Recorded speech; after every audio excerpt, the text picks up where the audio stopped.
Hello guys, welcome back to defence lover.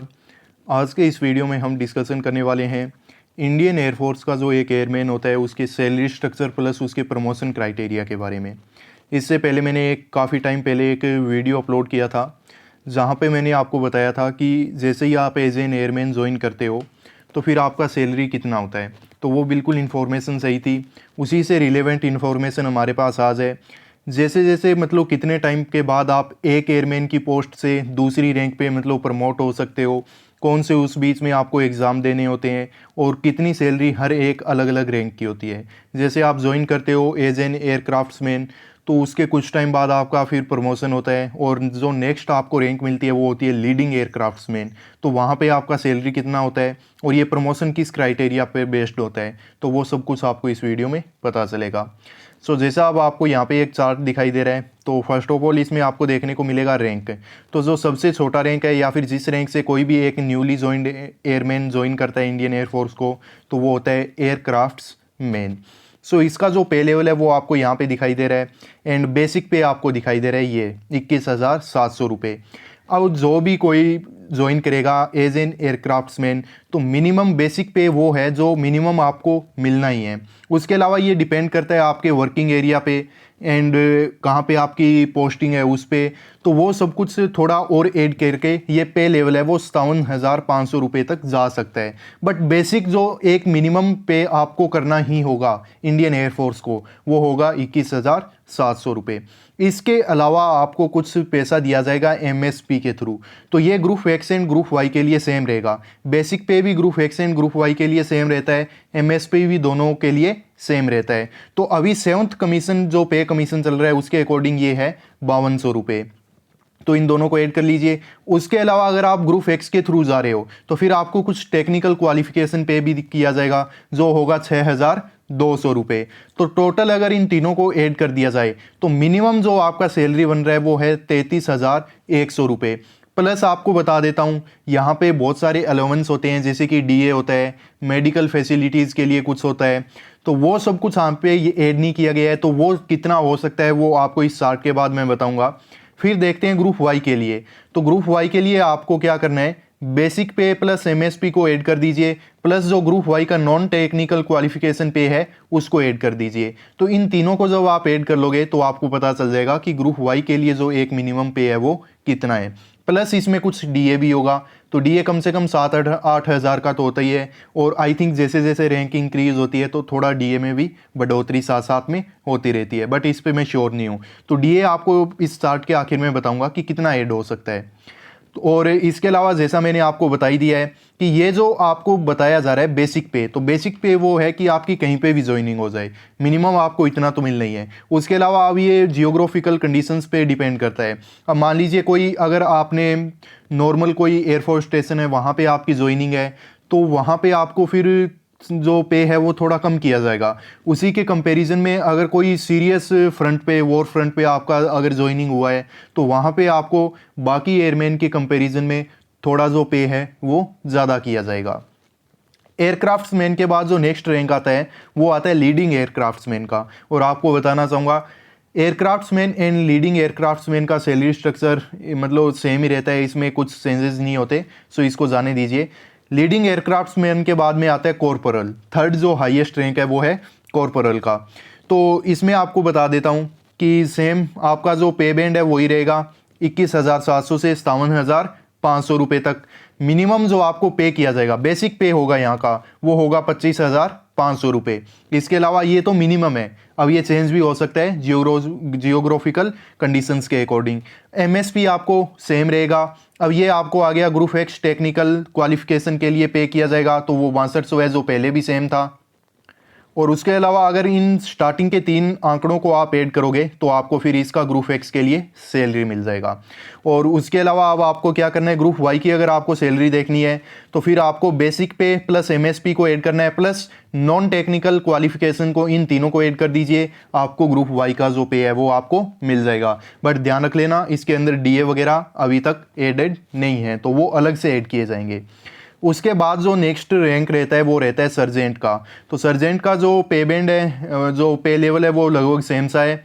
जो ऊपर की 3 रैंक हमने देखी है, और इसका जो बेसिक मिनिमम पे है वो होता है 29,200 रुपीज़।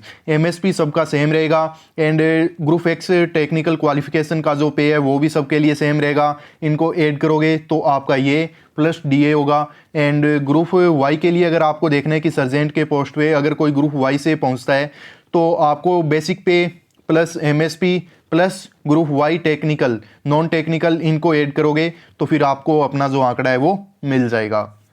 तो इन सबको आप ऐड करके देख सकते हो, क्योंकि अभी ये स्क्रीन पे ऐड करके ऐसे दिखा पाना आपके लिए पॉसिबल नहीं था। बाकी ग्रुप एक्स का तो आप देख ही पा रहे हो, तो सर्जेंट के लिए जो मिनिमम पे है वो 40,600 रुपये हो जाएगा। अब आपको बता दूं कि इंडियन एयरफोर्स में जो सर्जेंट की पोस्ट है वो एक थ्रेशोल्ड होती है। अब अगर आपका कैरियर रिकॉर्ड अच्छा नहीं है तो फिर आपको सर्जेंट से आगे प्रमोट नहीं किया जाएगा। कुछ और स्टैंडर्ड्स होते हैं जिनको अभी आपको बताऊंगा, बट आपका कैरियर रिकॉर्ड एकदम अच्छा है तो ही आप सर्जेंट की पोस्ट से आगे जा सकते हो। और आगे की जो भी पोस्ट है वो परमानेंट कमीशन्ड ऑफिसर तो नहीं है, बट वो JCOs होते हैं। JCOs मतलब जूनियर कमीशन्ड ऑफिसर, हाँ जूनियर कमीशन्ड ऑफिसर रैंक होती है। जूनियर वारंट ऑफिसर आपको वैसे यहाँ पे दिखाई दे रहा है, तो इसको JWO भी बोल सकते हो आप। सो जूनियर वारंट ऑफिसर, तो इसका जो पे लेवल है वो बाकी ऊपर वाले 3 से ज़्यादा हो जाएगा। एंड इसका जो पे लेवल है वो 35,400 से 94,100 रुपये होता है। और बेसिक पे जो इसको करना ही होगा इंडियन एयरफोर्स को वो होगा 35,400 रुपये। और ये आपको मिनिमम यहाँ पे दिखाई दे रहा है, ठीक है। बेसिक पे है, मैं बार बार बोल रहा हूँ कि जियोग्राफिकल कंडीशंस के अकॉर्डिंग इसको इंक्रीज किया जाता है। सबसे जो मिनिमम है वो आपको यहाँ पे दिखाई दे रहा है। इसके अलावा जो MSP आपको दिखाई दे रहा है और ग्रुप एक्स के लिए टेक्निकल वो दिखाई दे रहा है, तो इन सबको अगर ऐड कर दिया जाएगा तो ये आपका ग्रुप एक्स के लिए सैलरी हो जाएगा। ग्रुप वाई के लिए अगर आपको करना है तो स्टार्टिंग के 2 basic pay plus MSP plus group Y के लिए नॉन टेक्निकल क्वालिफिकेशन पे, इन सबको ऐड करोगे तो फिर आपको उसका जो सैलरी है वो पता चल जाएगा। जूनियर वारंट ऑफिसर के बाद का जो रैंक है वो वारंट ऑफिसर का होता है और उसका पे लेवल बिल्कुल सेम रहता है। एंड मास्टर वारंट ऑफिसर का भी पे बिल्कुल सेम रहता है। मिनिमम जो पे होता है वो इसका काफ़ी ज़्यादा होता है, 44,900 रुपये। एंड MSP के लिए आपको 5200 रुपये अलग से, प्लस 6200 रुपये ग्रुप एक्स के लिए। एंड इन सबको ऐड करोगे तो आपको मिल जाएगा ग्रुप एक्स का सैलरी 56,300 रुपये। ग्रुप वाई के लिए अगर आपको सैलरी देखना है तो इन सबको, इन स्टार्टिंग के 2 को ऐड कीजिए, प्लस ये एक जो आपको सबसे आखिर वाला दिखाई दे रहा है 3600 रुपये, इसे ऐड कर दीजिए तो फिर आपको पता चल जाएगा आपका सैलरी है वो कितना हो जाएगा ग्रुप वाई के लिए।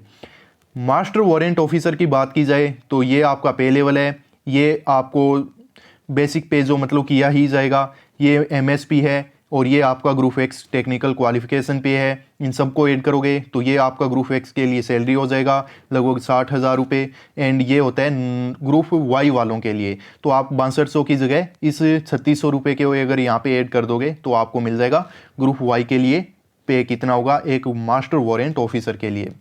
सो यहाँ पे आप देख सकते हो कि ये जो ऊपर पूरा सैलरी स्ट्रक्चर आपको दिखाई दे रहा है, तो यहाँ पे डियरनेस अलाउंस वगैरह जो होते हैं वो यहाँ पे ऐड नहीं किए गए हैं। और उन सबको अगर ऐड कर दिया जाए तो एक न्यूली ज्वाइन जो एयरमैन होता है उसका जो सैलरी है वो 40,000 रुपये से लेके 45,000 रुपये तक हो जाता है। और यहाँ पे मैंने आपको बताया है कि जैसे आप ज्वाइन करते हो ग्रुप एक्स के लिए जो आपका सैलरी है वो 33,100 रुपये होते हैं, और इसमें बोला जा रहा है कि 40 से 45,000 रुपये हो जाता है। तो लगभग मैं आपको बता दूं 10,000 के करीब आपको अलाउंस दिए जाते हैं। मेडिकल फैसिलिटीज़ उसमें होती है, इसके अलावा कैंटीन फैसिलिटीज़ वगैरह, डियरनेस अलाउंस वगैरह, और हाउस रेंट भी कभी कभार देना पड़ता है, तो वो सब कुछ ऐड करके।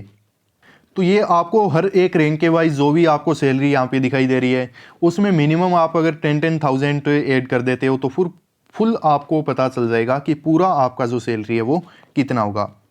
जैसे ग्रुप एक्स का अगर कोई एयरक्राफ्ट्समैन है तो उसका सैलरी हो जाएगा लगभग 43,000 रुपये। लीडिंग एयरक्राफ्ट्समैन है तो उसका भी सेम रहेगा 43,000 रुपये। और कॉर्पोरल है तो उसका लगभग हो जाएगा 46,000 या फिर 47,000 रुपये। इसके अलावा सर्जेंट है तो उसका सैलरी हो जाएगा लगभग 50,000 plus. And junior warrant officer है तो इनको थोड़े अलाउंस ज़्यादा दिए जाते हैं जो वारंट ऑफिसर्स होते हैं, तो इसमें भी मिनिमम 10,000 अगर ऐड करोगे तो लगभग हो जाएगा 56 एंड 57,000। एंड वारंट ऑफिसर है तो इसमें भी अगर 10,000 ऐड कर दोगे तो हो जाएगा लगभग 66 and 67,000। And master warrant officer है, इसमें भी अगर 10,000 ऐड कर देते हो तो फिर हो जाता है आपका लगभग 69,000। तो ये आपका हो गया पूरा सैलरी स्ट्रक्चर। अब चलो देखते हैं कि एक रैंक से दूसरी रैंक पे आपका कैरियर ग्रोथ क्या है, आप कैसे मतलब प्रमोट हो सकते हो। तो इसमें आप फ्लाइंग ब्रांच में नहीं जा सकते, बट ये जो मैंने आपको रैंक जो बताई है ये एयरमैन्स की रैंक होती है, इन पे प्रमोशन कैसे लेना है। फ्लाइंग ब्रांच अगर आप ज्वाइन करना चाहते हो एक एयरमैन बनने के बाद, तो उस पर मैंने एक सेपरेट वीडियो आपके लिए अपलोड किया है, तो आप उसे विजिट कर सकते हो, जिसका लिंक आपको इस वीडियो के डिस्क्रिप्शन बॉक्स में मैं अवेल कर दूंगा।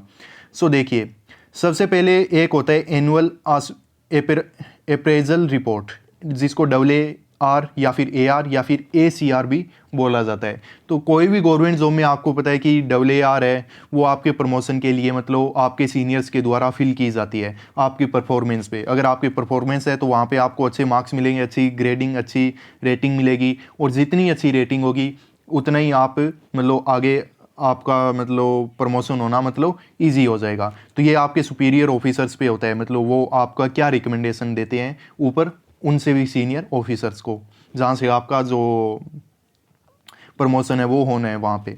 उसके अलावा जो सेकंड चीज़ होती है वो होते हैं प्रमोशन एग्ज़ाम। तो देखो AR तो है ही, उसमें आपका मतलब रिकॉर्ड बिल्कुल अच्छा होना चाहिए, आपका जो रेटिंग है वो काफ़ी अच्छा होना चाहिए। उसके अलावा डिपार्टमेंटल एग्ज़ाम्स होते हैं जो ओनली एयरमैन्स दे सकते हैं, बाकी सिविलियंस हैं वो उन एग्ज़ाम्स को नहीं दे सकते। और ये एग्ज़ाम है वो मतलब ओवरऑल आपका basic knowledge and basic understanding के एग्ज़ाम होते हैं, कि जिस पोस्ट पे हो उस पोस्ट से या फिर जिस पोस्ट पे आप जाने वाले हो तो उसके बारे में आपको क्या पता है। तो ईजी एग्ज़ाम्स होते हैं, ऐसे नहीं है कि इनमें करंट अफेयर और जीके के क्वेश्चन आपसे पूछे जाएंगे, ऐसा बिल्कुल नहीं है। तो ये इंटरनल एग्ज़ाम्स आपको बताऊंगा, अलग अलग रैंक के लिए अलग अलग एग्ज़ाम है, और इनमें मतलब क्या क्या होता है। तो थोड़ा बहुत नॉलेज एयरफोर्स लॉ एंड इसी से रिलेटेड जो मतलब कुछ है, history and professional knowledge and administration and military history and इसी से रिलेटेड जो भी आपके होंगे वो सब कुछ आपसे पूछा जाता है। तो ये आपको यहाँ पे बता रखा है। उसके बाद है मिनिमम सर्विस। एक रैंक से, जैसे कि एयरक्राफ्ट्समैन से अगर आप लीडिंग एयरक्राफ्ट्समैन की पोजीशन पे जाना चाहते हो तो ऐसे नहीं है आप 6 मंथ के बाद जा सकते हो, उसके लिए एक मिनिमम टेन्योर होता है, एक मिनिमम आपका सर्विस पीरियड होता है। वो होने के बाद फिर आपका AR की जो रिपोर्ट जाती है एनुअली, तो उसको चेक किया जाता है, और फिर आपके डिपार्टमेंटल एग्ज़ाम्स करवाए जाते हैं, आपकी परफॉर्मेंस को चेक किया जाता है, और मिनिमम सर्विस अगर आपने ऑलरेडी आपने पूरी कर ली तो फिर आपको नेक्स्ट रैंक पे प्रमोट किया जाता है। सो चलो देखते हैं।